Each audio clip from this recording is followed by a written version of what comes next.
little way north from our position, the Canadian Coast Guard is ploughing through the sea ice, and here lies a clue as to what's happening in the Arctic.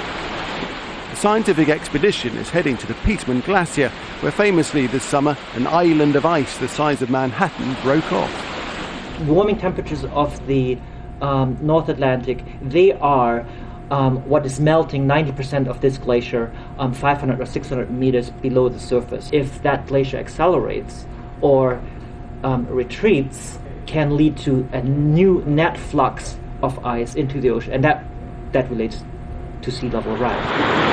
And as landfall is finally made in GRISE Fjord, I find a community aware that their beach is not as big as it was. The high tide, I can see big difference in it now. The shacks that are on the beach, they never used to be reached by waves, but now they do. We have to start moving them sometimes a little further upland. In the past, when the winter sea ice melted, it would leave great hulks of icebergs strewn across the water here. As you can see, it's completely empty now. And the irony is that the Inuit word for this place, for GRISE Fjord, is Alshituk, which means the place that never thaws. Not anymore. The lack of ice and bad weather has made it hard for us to see this guy, but Arctic veteran Pascal Otis has filmed them many times.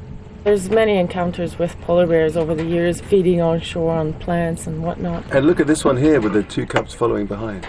Yeah, that was a mother with the two cubs, probably cubs that are 2 years old. They're quite big, so you can clearly see that they're just big, fat, and healthy bears. Just how threatened are they? Because the impression that we get in the outside world, as it were, is that they're really under the cosh.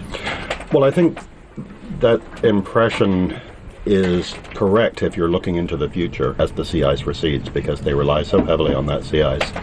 As one of the noted polar bear biologists has said, no ice, no bears. As our trip ends, the physical impact of global warming is already very apparent. Animal life is still abundant, but what will the warming seas mean for those species who rely on the ice? And what of those for whom the annual ebb and flow of sea ice is as much a part of them and their culture as the blood in their bodies?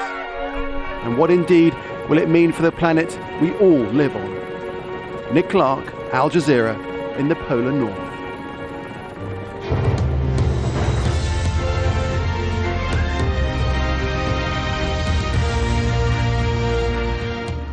I'm Laura Kyle. The top stories this hour here on Al Jazeera. The rescue operation to find survivors from a boat that sank en route to Australia has been called off. Earlier, 50